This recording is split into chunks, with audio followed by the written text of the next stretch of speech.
Donc merci pour l'invitation.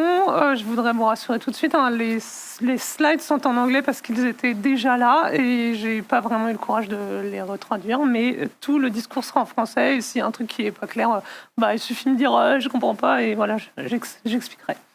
Donc moi, je m'appelle Valérie Viette-Triemton, je suis professeure à Centrale Supélec et je suis responsable d'une équipe de recherche qui s'appelle Pirate, qui est une équipe de recherche conjointe à Centrale Supélec, au CNRS, à l'Université de Rennes et à INRIA. Et j'habite un peu plus loin, moi je travaille sur le campus de Beaulieu. Donc je vais vous parler d'attaques contre les systèmes d'information et je vais vous parler de travaux que je n'ai pas fait toute seule. Et il y a un certain nombre de personnes qui sont citées ici, ce sont les personnes qui ont beaucoup travaillé dans cette direction et dont je reprends une partie des résultats.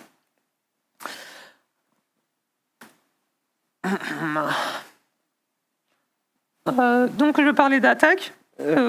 J'imagine que vous avez déjà joué ou peut-être un jour ça vous traversera l'esprit de déployer une machine toute seule sans protection comme ça sur Internet. Et n'attendez pas trop parce que cette machine-là, elle va être attaquée par on ne sait pas trop qui. Et nous, on a une petite expérience qui tourne en ce moment. On a 4 machines qui sont configurées de manière un peu différente chacune. On les déploie et puis on veut regarder comment elles sont attaquées. Et ces 4 machines, on les a reproduites à l'identique et on les a déployées dans un autre site géographique. C'est ce qu'on appelle un honeypot. Ce qu'on essaye de voir, c'est est-ce que des choses qu'on voit ici à Rennes, on les voit aussi sur cet autre site géographique? Est-ce qu'il y a des différences? Est-ce qu'on peut deviner ce qui va se passer sur un site quand on a observé quelque chose sur le premier site? C'est des questions comme ça qu'on essaye d'explorer. Alors, juste pour vous donner des chiffres, parce que moi j'aime bien les chiffres, on a fait une campagne comme ça. Donc, notre projet s'appelle Poneypot. On a déployé une première campagne. On est resté écouté pendant 30 jours, puis on a regardé un peu tout ce qu'on avait. Alors, on a beaucoup de trucs trop. Donc, on a beaucoup d'IP différentes. Donc, on a observé 26 000 IP différentes. Ce qui n'est pas beaucoup en fait. Ce que je me pose comme question, mais je ne sais pas répondre à cette question, c'est au bout de combien de temps j'ai vu ces 26 000 IP? Peut-être que je les ai vus au bout de 3 jours et en fait c'est toujours les mêmes qui reviennent. Je ne sais pas répondre à cette question, mais je vais explorer. Et puis, qu'est-ce qu'elles essayent de faire? Elles essayent de rentrer sur votre machine par toutes les portes qui pourraient être ouvertes. Alors, elles essayent d'entrer de manière un peu classique, donc par un service qu'on appelle SSH, qui vous dit, sur lequel vous arrivez sur la machine et vous dites je suis l'utilisateur X et mon mot de passe c'est 3 fois étoile. Bon, j'espère que c'est un peu plus sécurisé que ça, mais globalement c'est ça. Ça c'est SSH. Puis il y a un vieux truc qui s'appelle Telnet qui rentre par le port 23. Et Telnet, j'ai regardé tout à l'heure, c'est un truc qui a été imaginé en 1969. Et ça tourne encore. Telnet, c'était génial en 69 quand Internet s'appelait ARPANET et qu'on pouvait se connecter sur une machine de manière transparente parce qu'il n'y avait pas de méchants. Bon, maintenant, il y a des méchants et on ne devrait plus avoir Telnet. Mais en fait, ça tourne encore parce que ça tourne sur des tout petits objets qui ont très petite puissance de calcul, qui ont très peu de mémoire, qui ne sont pas bien administrés. Et ces trucs-là, ils ont encore des ports comme ça. Et donc, votre attaquant, les attaquants d'aujourd'hui, ils essayent encore d'entrer sur ces protocoles-là que, bien sûr, vous devriez plus utiliser. Ça, c'est ce qu'on appelle des attaques, que moi j'appelle des attaques opportunistes. Globalement, les attaquants, les IP qui vous ciblent ici, elles ne vous ciblent pas vous de manière personnelle. Elles cherchent n'importe quel device, n'importe quelle machine, téléphone, machine à laver, stérilisateur, peu importe, n'importe quel machin qui est connecté à Internet et qui a une petite mémoire, une petite puissance de calcul. Et ils essayent de récupérer ça pour leurs propres besoins. Ces attaques opportunistes, c'est pas de ça dont je vais parler aujourd'hui. Moi, je vais parler d'un autre truc qu'on appelle APT ou Advanced Persistent Threat. Alors ça, c'est un terme qui a été inventé en 2006. Avant, on ne parlait pas d'attaque avancée. Bon, je ne sais pas ce que ça veut dire, mais on va revenir sur ça. Donc en 2006, il y a un colonel de l'US Air Force qui dit on va parler maintenant des APT. Une APT, c'est quoi? C'est un attaquant qui a un objectif et qui va mettre tout ce qu'il peut en œuvre pour atteindre son objectif, même si ça lui prend du temps. même si en fait la cible elle est difficile à compromettre, votre attaquant il va s'adapter à la cible et il va tâcher d'être meilleur pour pouvoir vous compromettre. Et cet attaquant il est déterminé. Donc là on est en 2011.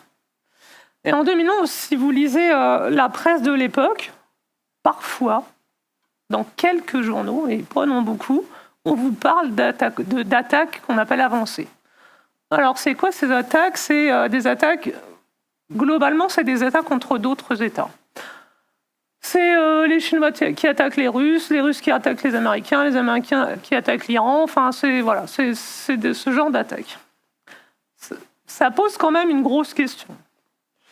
Est-ce que avant, donc là mon premier article il est de 1996, où c'est une des premières attaques qui a été vraiment documentée et desquelles on a parlé.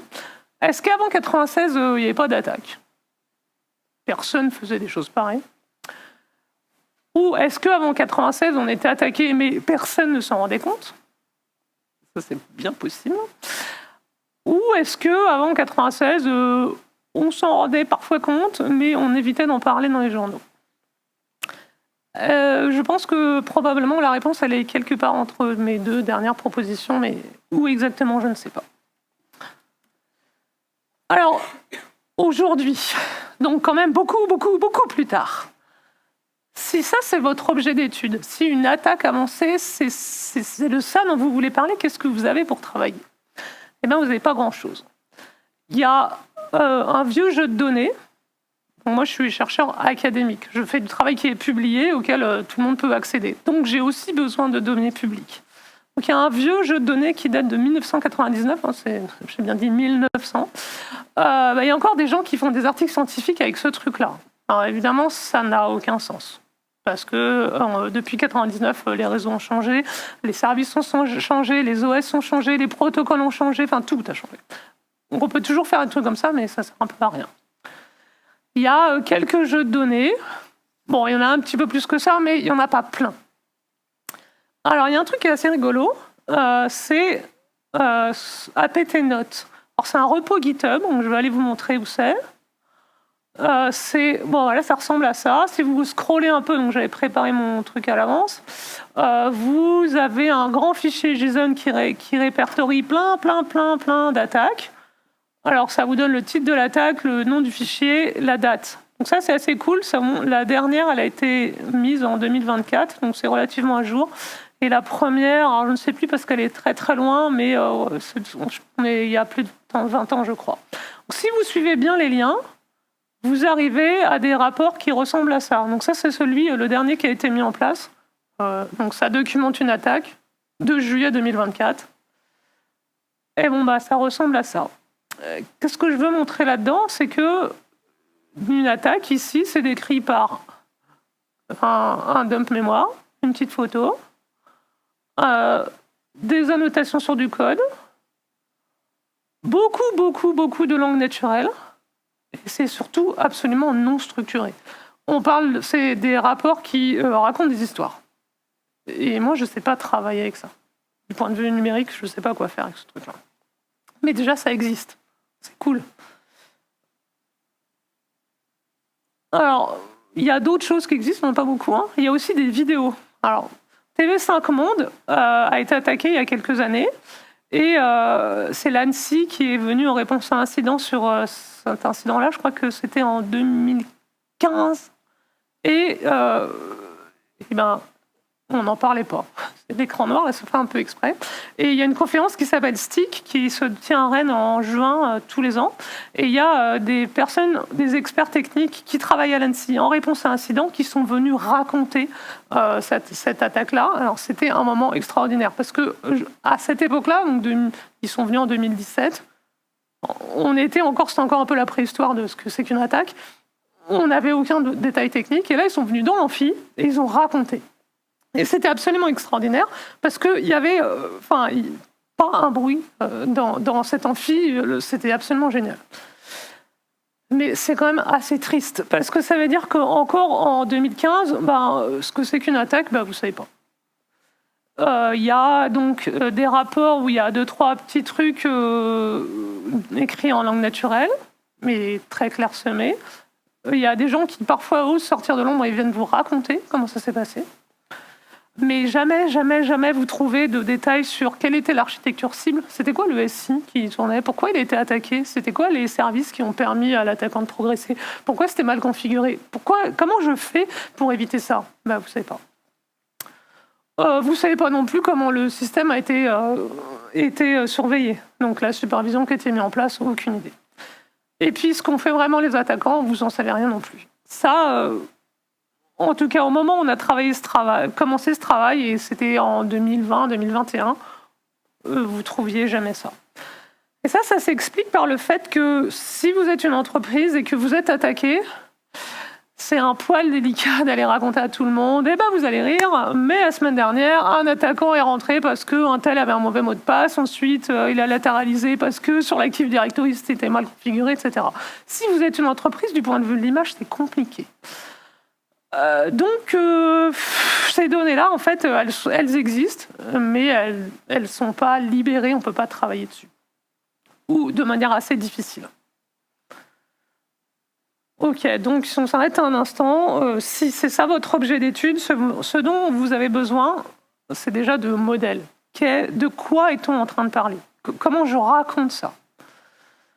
Et puis, vous avez besoin de données, vous avez besoin de données ouvertes, parce que vous avez besoin de les partager, vous avez besoin que votre communauté elle puisse relire ce que vous avez fait, et dire « oh bah non, c'était pas bien, mais moi je vais faire mieux », etc. Elle a besoin de se comparer, et ça, ça n'existe pas.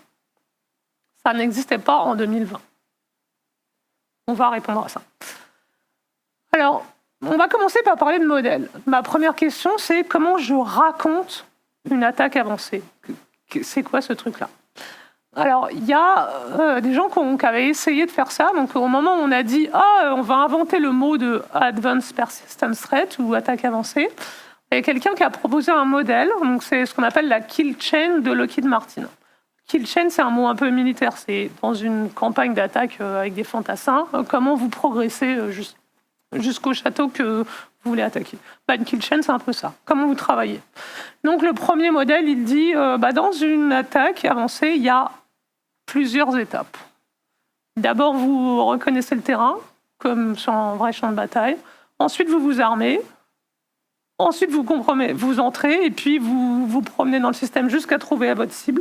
Vous vous installez confortablement et vous faites votre malveillance. Ça marche pour n'importe quel type d'attaque. Même dans un jeu vidéo, je peux le raconter pareil. Mais c'est pas grave, parce qu'on est en 2011 et on fait ressortir quelque chose qui va rester et qui, à mon avis, est super important. C'est le fait que dans une attaque avancée, il y a plusieurs étapes. Et dans ces étapes, votre attaquant ne travaille pas de la même manière. Alors, il y a des gens qui ont continué à travailler et en 2017, il y a une autre kill chain, qui est la kill chain de Pulse, qui apporte une autre idée qui dit que, en fait, attention, votre attaquant, quand il mène une attaque avancée, il ne va pas progresser d'un coup très très vite jusqu'à, je sais pas moi, la base de données qu'il veut exfiltrer. Il y a plein de fois où il va rater. Et donc, il y a des actions qui sont répétitives. Et donc, une attaque, ça devrait se représenter sous forme de plusieurs phases, mais qui peuvent se répéter.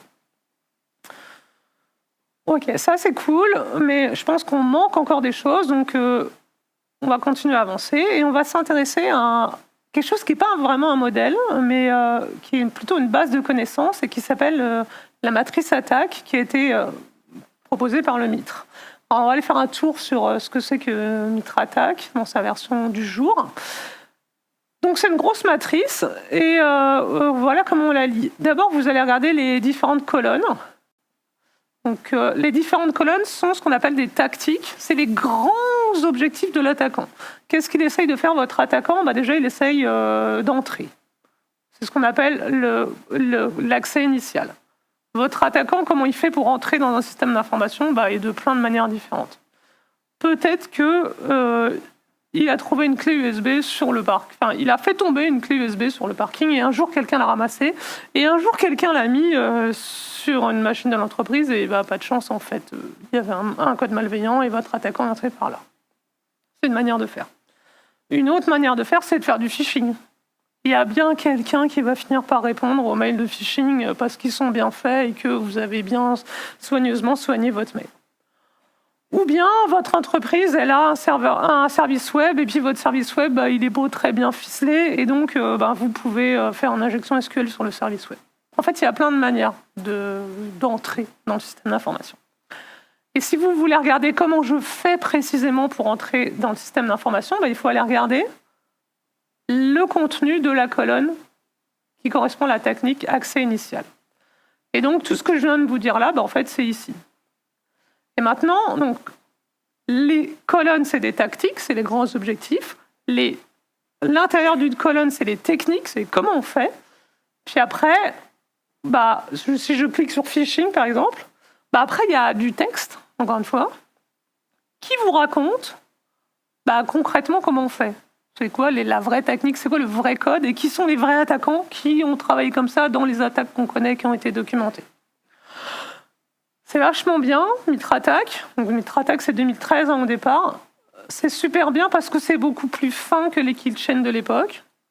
C'est beaucoup plus exhaustif. Ça manque encore d'autre chose, c'est que si vous voulez raconter une attaque complète, va falloir piocher des petits morceaux dans votre attaque et puis vous savez pas très bien dans quel ordre. Donc ça manque un peu. C'est un outil qui est hyper utile parce qu'il y a plusieurs niveaux d'abstraction, mais ça vous permet pas de raconter concrètement le chemin d'une attaque générique. Alors, on a évidemment essayé de travailler pour améliorer cette situation-là. Donc, on a proposé un modèle qui dit qu'il y a des grandes phases dans une attaque. La première, c'est l'accès initial. Votre attaquant, il a plein de moyens à sa disposition, et un jour, il y en a un qui marche, et hop, il met le premier pied dans le système d'information. Et maintenant qu'il est là, c'est bien, il est content, mais c'est pas fini. Parce que la cible, ce qu'il cherche à faire, c'est pas forcément pile là où il est entré. Donc ensuite, une fois qu'il est entré, il va se propager dans le réseau. Alors comment il fait ? Déjà, il essaye de regarder où est-ce qu'il est, quelles sont les machines qui sont accessibles selon la position où il est. Et il va, comme ça, se déplacer de compte en compte et de machine en machine. C'est ce qu'on appelle la propagation dans le réseau. Alors ça fait beaucoup de bruit. Votre attaquant, quand il fait ce genre de truc, il fait plein de trucs qui ne marchent pas. Et donc, il fait beaucoup de bruit. Et quand vous déployez un outil de supervision, c'est un peu le seul moment où vous pouvez l'attaquer. Parce que vous pouvez le repérer, pardon. Et puis, si votre attaquant n'est pas trop mauvais, ou s'il a de la chance, ou les deux, à un moment donné, il a trouvé ce qu'il cherchait. Il a trouvé le compte qu'il voulait compromettre. Il a trouvé le service qu'il voulait modifier.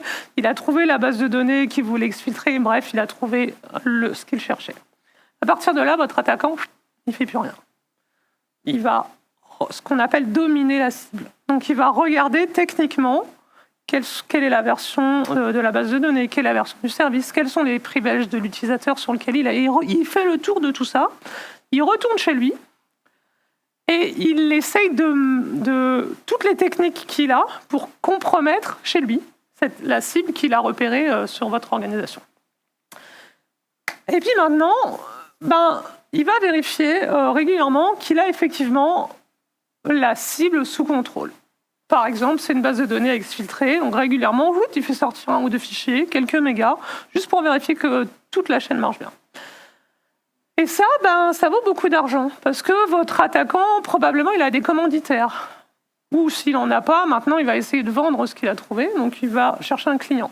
Ça se passe pas sur le système d'information, ça ne fait pas de bruit. Ça se passe ailleurs.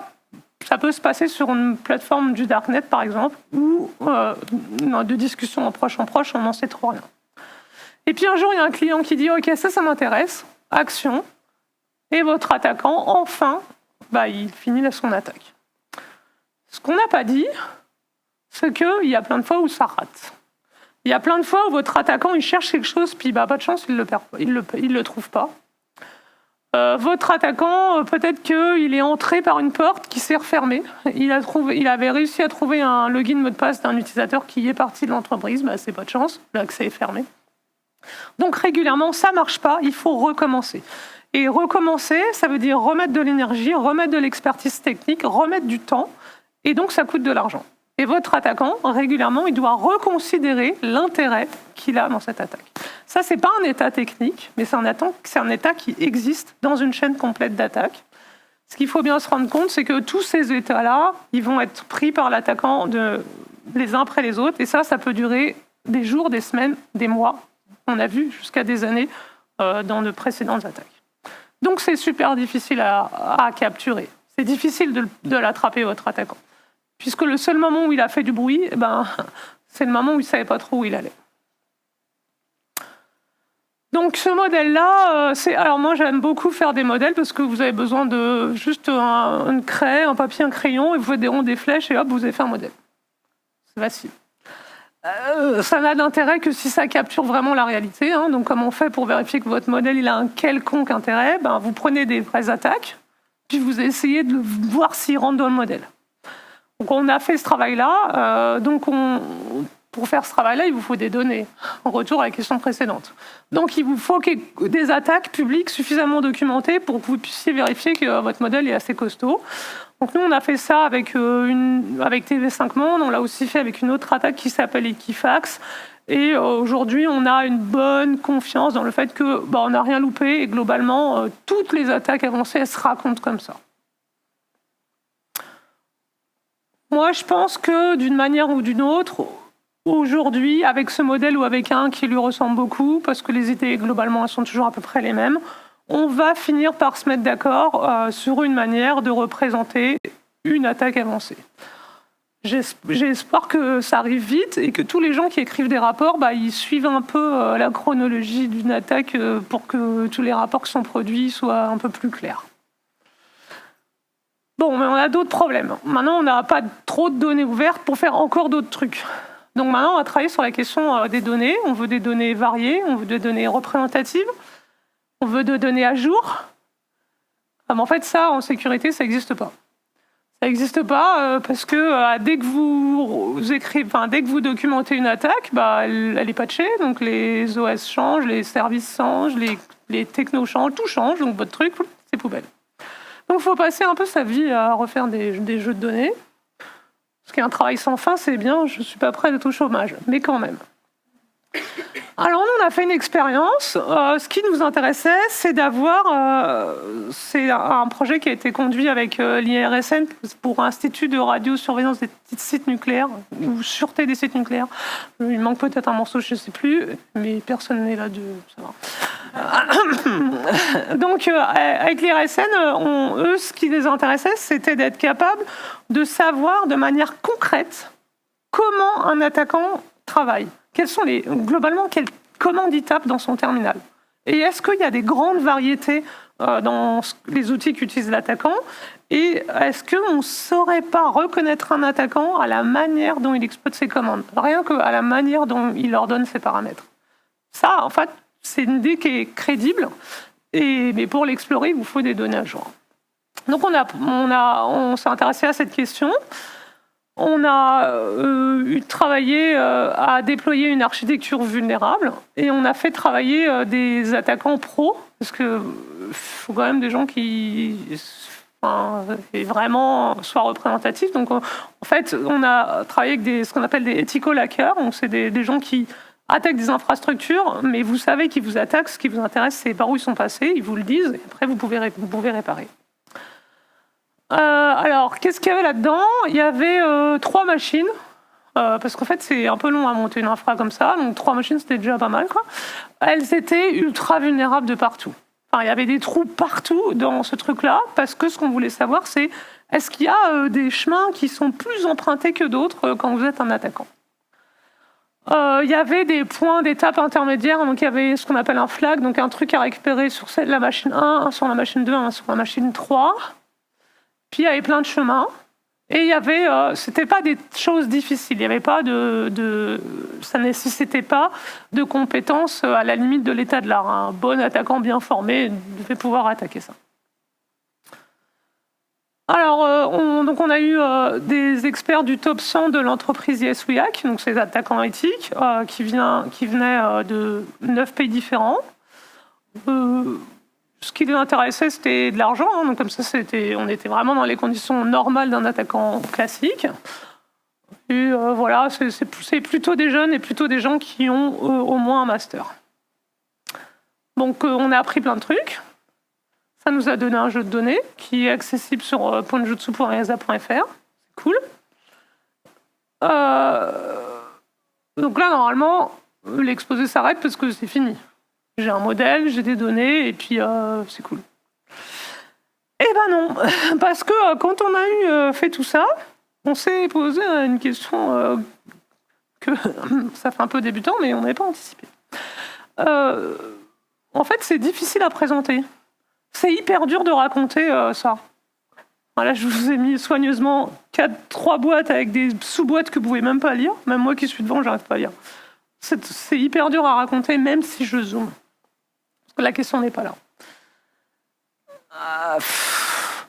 On avait quand même été malin. On avait demandé aux attaquants d'écrire un rapport, c'est-à-dire qu'ils touchaient leur prime à la fin que s'ils avaient fait un petit papier dans lequel ils racontaient comment ils avaient travaillé.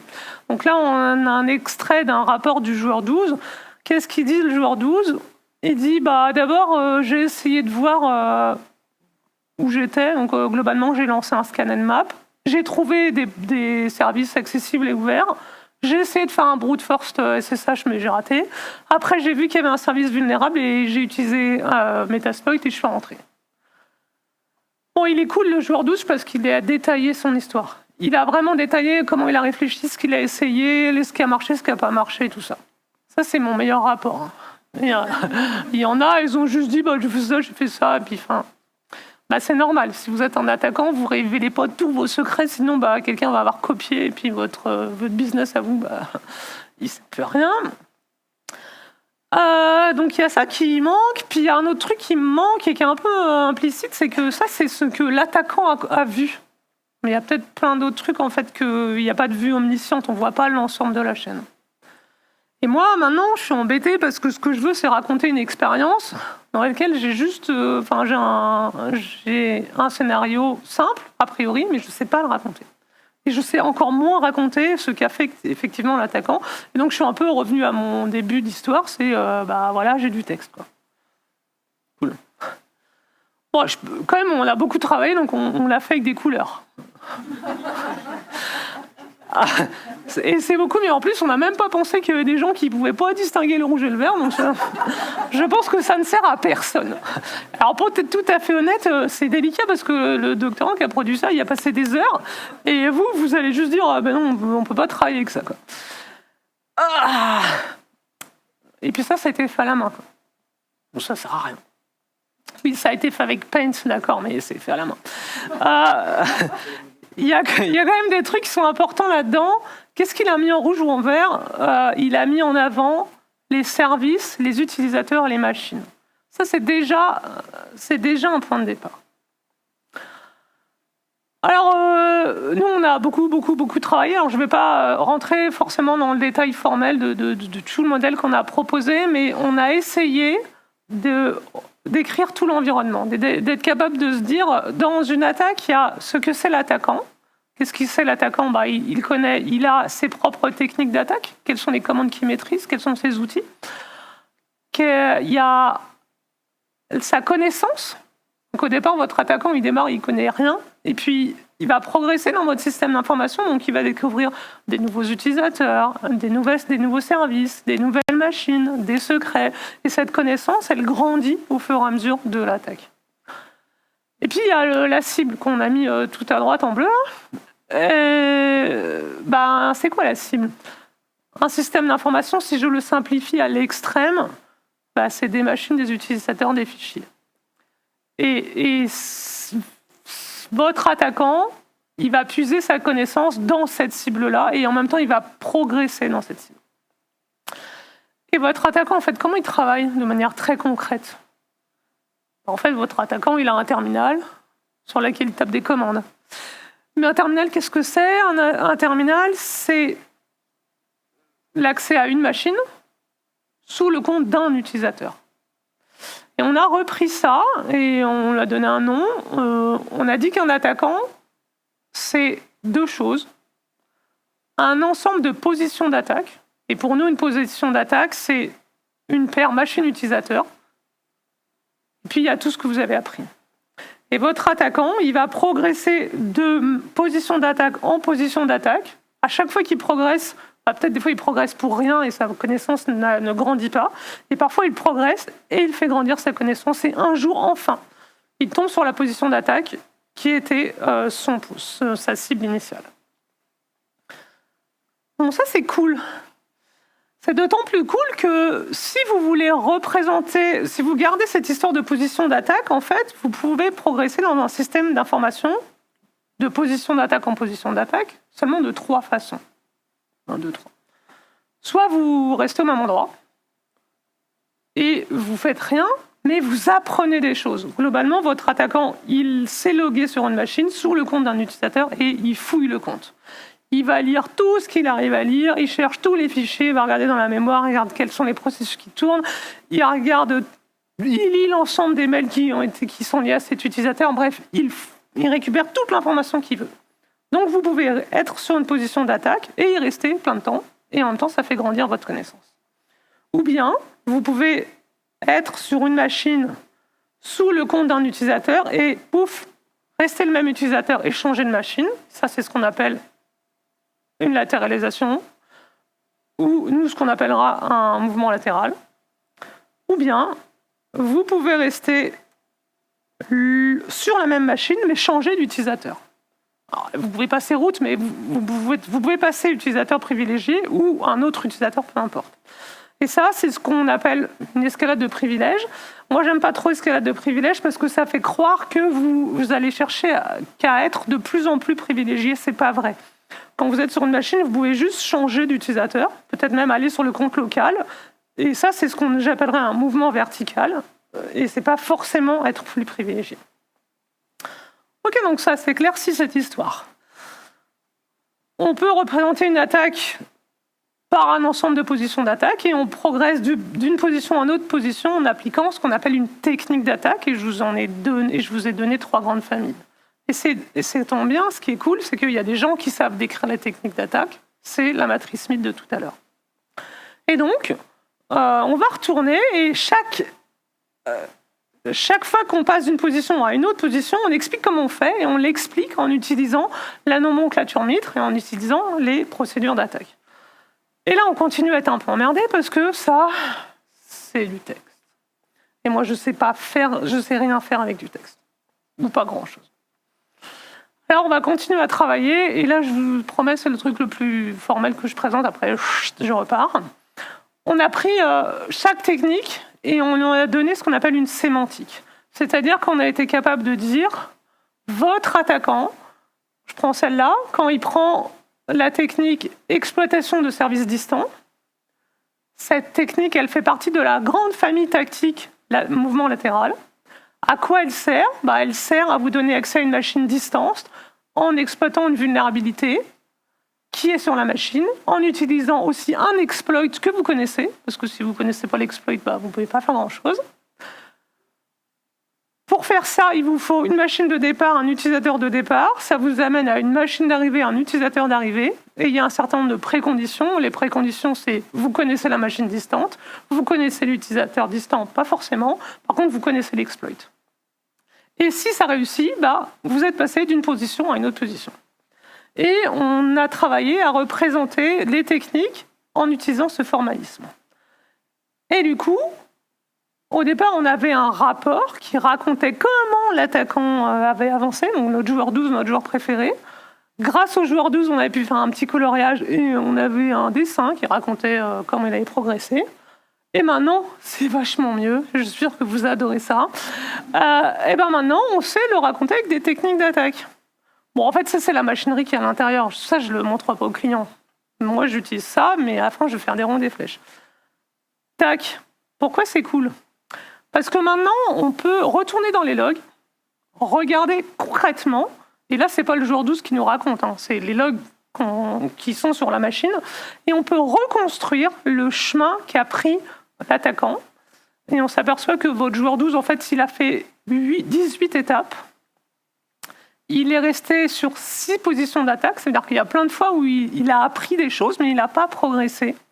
Et il n'a pas utilisé tant que ça de techniques différentes. Il a utilisé que 6 techniques différentes. Qu'est-ce qu'on peut faire maintenant avec ça ? On peut regarder, on peut revenir à faire des boîtes et des flèches, et donc on peut visualiser l'attaque du point de vue de la variété des techniques et des différentes positions d'attaque.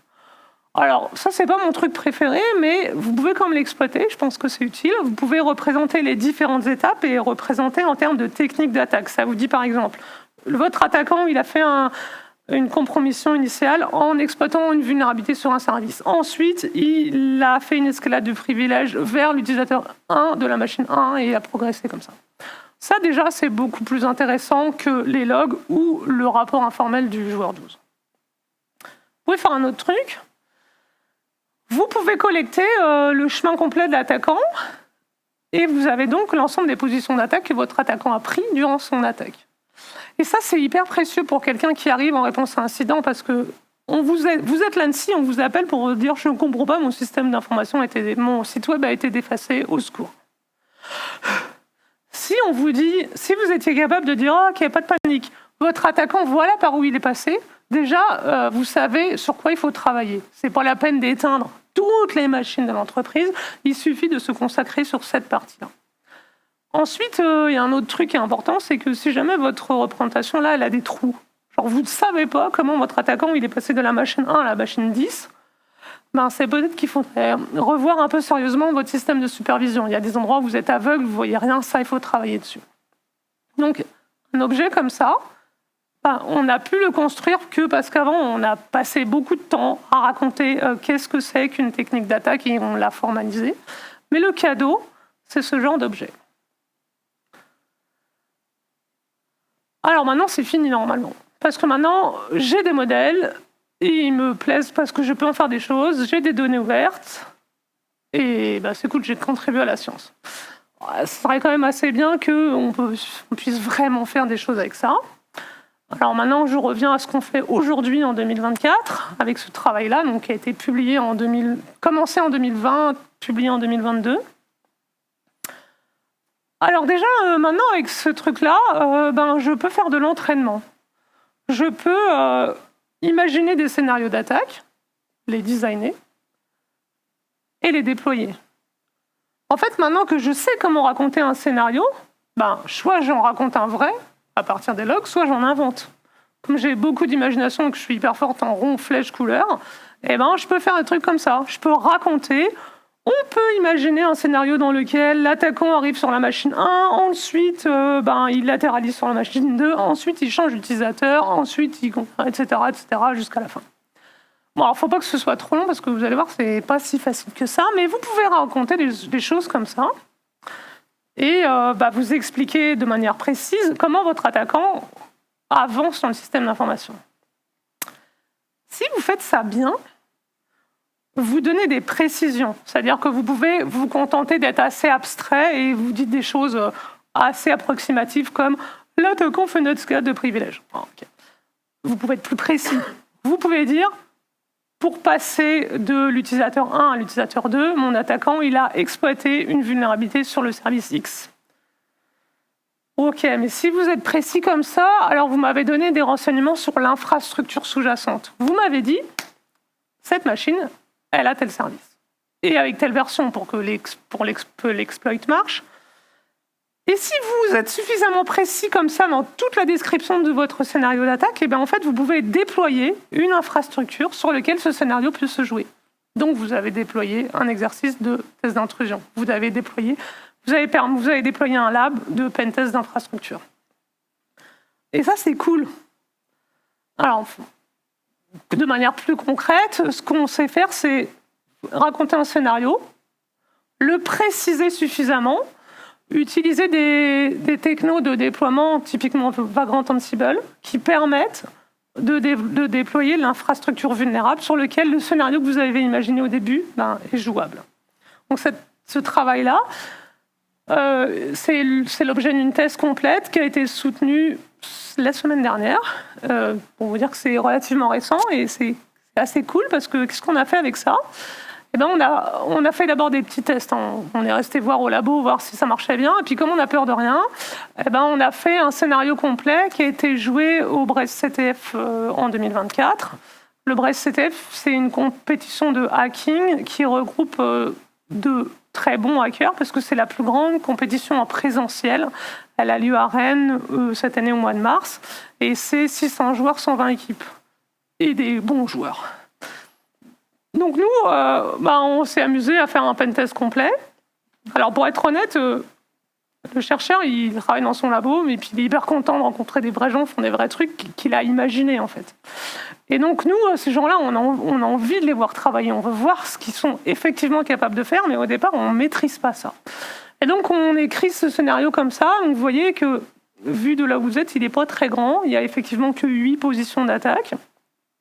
Et nous, à chaque fois qu'on écrivait le scénario, on se disait non mais là c'est trop simple, l'attaquant, le joueur il va mettre 10 minutes à faire ça, etc. etc. Il y en a qui ont passé quasiment toute la nuit sur ce pentest-là. Alors, ce qui n'était pas valable parce que ça ramenait pas trop de points, et je suis désolée pour eux, mais ils se sont quand même bien éclatés, ils ont appris des trucs et ils étaient contents. En fait, c'est difficile de mettre au point un vrai scénario d'attaque. C'est pas la peine d'aller faire un truc hyper compliqué parce que même pour des gens qui sont techniquement forts, c'est difficile d'aller jusqu'au bout. Qu'est-ce qu'on peut faire d'autre? Alors, là, je vous ai montré la partie je design un scénario et je déploie l'infrastructure. J'ai inventé un scénario et je design le SI qui va bien. On peut faire dans l'autre sens. Donc, dans un autre travail, avec un doctorant qui s'appelle Manuel Poisson, une entreprise qui s'appelle Amosis, on fait l'inverse. On essaye... on réussit. On observe un système d'information, on essaye d'en construire un modèle. À partir de ce modèle, on calcule les scénarios d'attaque théoriques, on les met en évidence, et puis après, on monte l'agent d'attaque que l'on peut effectivement jouer sur le scénario, sur le système d'information. Alors, il manque un truc, parce que si vous allez voir n'importe quelle entreprise pour lui dire « Attends, j'ai trouvé un scénario d'attaque, tu peux me laisser jouer, s'il te plaît ?» Ça, ils veulent pas en général. Donc, en fait, il y a une étape intermédiaire. C'est qu'on va produire ce qu'on appelle un jumeau numérique de votre système d'information. On va recopier une version minimale qui est similaire à votre SI en termes de sécurité, en termes de type de machine, type de compte, type d'utilisateur, type de fichier. Et on va jouer d'abord sur le jumeau. Et puis, si on veut vraiment aller au bout, alors on jouera sur le système d'information. Ce travail-là, ça c'est le grand plan des quelques années à venir. Aujourd'hui, tout ne marche pas. Qu'est-ce qu'on sait faire? On sait reproduire un modèle du système d'information. On sait le redéployer à partir de ça. Ce qu'on ne sait pas dire, c'est à quel point notre modèle est éloigné de la réalité. Il faut qu'on travaille sur ça. Parce que ça ne sert à rien de produire un modèle qui ne ressemble pas du tout à ce que vous étudiez. Mais il nous faut un peu des métriques et des manières de vérifier que ce qu'on a produit avait un quelconque sens. On sait aussi trouver des chemins d'attaque un peu particuliers, qui sont des chemins d'attaque qu'on appelle furtifs, en utilisant ce qu'on appelle des living of the land. Donc, quand vous déployez un système d'information, il y a des outils qui sont là parce il faut qu'il y ait des utilisateurs qui utilisent votre SI.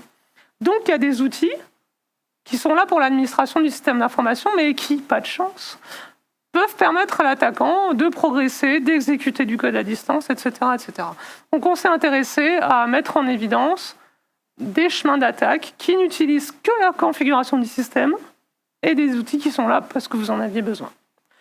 Ça, ce travail-là, il a été publié en 2023 et c'est des choses sur lesquelles on continue à travailler. Qu'est-ce qu'on va faire maintenant? Donc là, on en est à... Je vous parle des choses qui ont été soutenues la semaine dernière, donc c'est un peu la fin de ma connaissance et je reviendrai plus tard pour raconter la suite. Mais ce sur quoi on travaille maintenant... on travaille à continuer à produire des exercices de sécurité parce qu'on pense que pour la formation, c'est hyper important. Pour tester des outils, c'est super important aussi de pouvoir varier le contexte dans lequel on teste un outil de sécurité. On n'est quand même pas très très loin d'être capable d'écrire un agent d'attaque automatique. C'est-à-dire que si vous avez audité votre SI, si vous en avez un modèle, si vous avez mis en évidence des scénarios, il n'y a plus qu'à les automatiser et ça va bien se passer. Donc ça, c'est une thèse qui est en cours. Et puis quand même, on est revenu à notre point de départ. On est revenu à l'étude des honeypots, c'est-à-dire des machines vulnérables, et on fait exprès pour observer les attaquants. Parce que quand même, tout à l'heure, je vous ai dit 26 000 IP, ce serait quand même d'être un peu plus grain fin et d'être capable de dire « Oh, en fait, en ce moment, on observe que le botnet Mirai au hasard, prend de l'ampleur, ou au contraire, un autre botnet qu'on ne connaissait pas est apparu et on voit que qu'on a de plus en plus de tentatives de connexion de sa part. Des choses comme ça aujourd'hui, on ne sait pas bien les dire et on travaille sur ça dans un article qui est soumis normalement dans 10 jours, il y a la conclusion à finir d'écrire. Voilà, c'est tout pour moi. Je crois que je suis à peu près à l'heure. Donc personne ne s'est levé pour me dire stop. Du coup, si vous avez des questions. Non, c'est pas...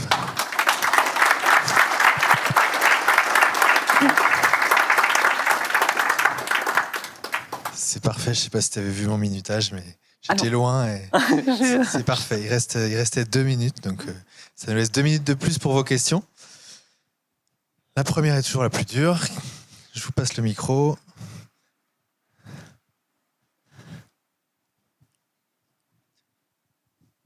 Bonjour et merci. Comment vous travaillez aussi avec les pays limitrophes, les pays européens ils ont des systèmes, des bases de données, eux, ou pas? Oui, bien sûr. Donc, de manière très concrète, on a travaillé avec le Luxembourg. C'est nos plus proches collaborateurs. C'est difficile de partager l'information entre les pays, parce que c'est des informations qui sont sensibles déjà sur un même pays, c'est compliqué. Mais on a des collègues qui travaillent sur des questions très proches, au Luxembourg, en Allemagne, en Italie, en Angleterre et plus loin encore. Et sur la question du partage des données, c'est un truc qui est compliqué.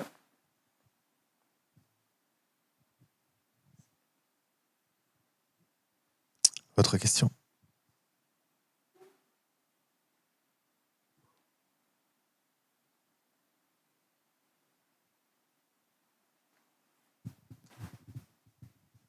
Je tente. Je ne suis pas sûre que j'ai tout bien compris, mais c'était super intéressant. C'est pas de problème. Est-ce que j'ai bien compris que, par exemple, les résultats de vos recherches peuvent servir donc, si en entrée, on a une configuration de système d'information, ça peut nous donner les attaques potentielles? C'est ça qu'on cherche à faire. Ouais. Voilà. Donc, oui. Aujourd'hui, par l'instant, ce n'est pas automatisé, donc ce fameux agent. Alors, aujourd'hui, dans des cas faciles, c'est-à-dire dans le cas où vous avez su modéliser suffisamment bien votre système d'information, alors on sait mettre en évidence les scénarios. En fait, ce qui est dur, c'est de produire le modèle. Et parce qu'en fait, ce modèle, il n'existe pas et il n'est pas clair. Et pour le construire, il faut avoir des droits particuliers. C'est-à-dire que si je rentre dans un système d'information qui n'est pas le mien, et que j'essaye de collecter les informations qui, moi, sont nécessaires, j'ai besoin d'avoir des droits privilégiés et donc qu'en face, on me fasse un petit peu confiance. Donc, il y a une barrière qui n'est pas technique, mais qui est là, et on travaille sur ça. Donc ça, aujourd'hui, il manque un certain nombre de marches, mais c'est notre chemin. Si j'ai bien compris, donc si la personne veut bien partager... Oui, c'est ça. Merci.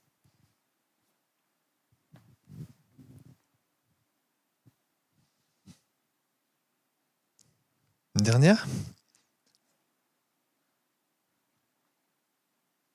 Je savais qu'il y en aurait une autre.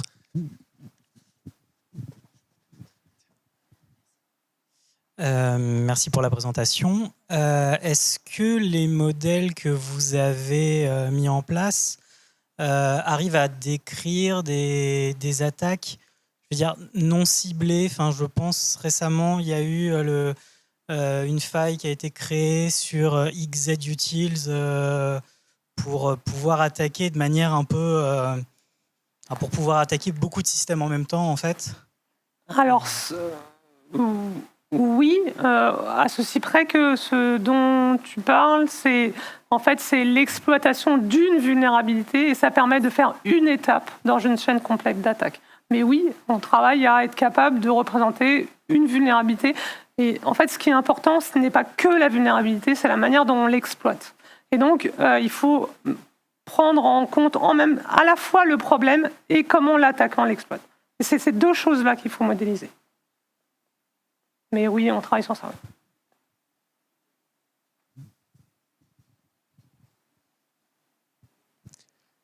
Il est 52. Ouais. Il y a du café dehors, il n'y a pas de problème. Il y a du café dehors si vous voulez. Merci Valérie, merci à tous.